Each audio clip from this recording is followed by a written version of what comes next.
Now it's time for letter G. Gauri likes grapes very much, so father brought grapes for her. When she saw grapes, she became very happy and said, grapes, green grapes, grapes. गौरीला grapes खूप आवडत असतात, म्हणून बाबा तिच्यासाठी grapes आणतात.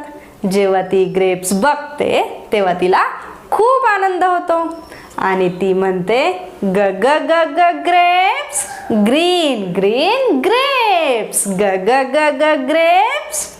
Yes, the sound of letter G is G.